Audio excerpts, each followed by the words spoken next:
আইএফের বিরুদ্ধে আবারও পক্ষপাতিত্বের অভিযোগ মোহনবাগানের। আজ এই মর্মেই তারা চিঠিও দিয়েছে আইএফএকে। তাদের প্রশ্ন, কেন আইএফএ পূর্ব নির্ধারিত সিকোয়েন্স মেনে কলকাতা লিগে ম্যাচ দিচ্ছে না।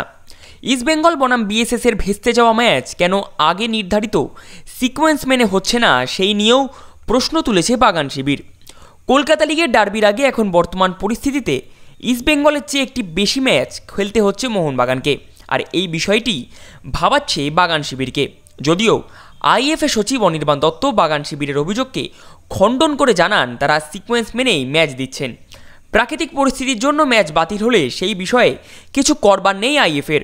আগামীকাল এই বিষয়ে মোহনবাগানের চিঠির জবাব দেবেন তারা, এমনটাই জানিয়েছেন। কি বললেন বিয়ন্ড স্পোর্টসকে অনির্বাণ দত্ত, চলুন শুনে নেওয়া যাক।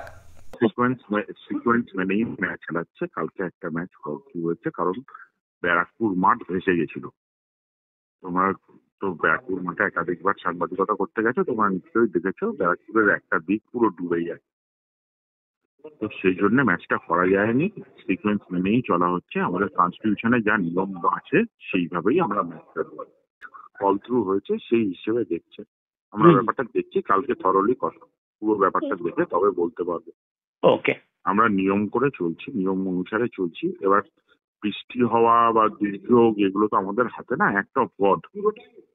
তো সেক্ষেত্রে আমাদের কন্ট্রোলে নেই ম্যাচটা হবে কি হবে না। আগে যদি মোহনবাগানের নেক্সট ম্যাচটা ফল থ্রু হয়ে যায় তো অন্য কোনো কারণে, তাহলে সেটা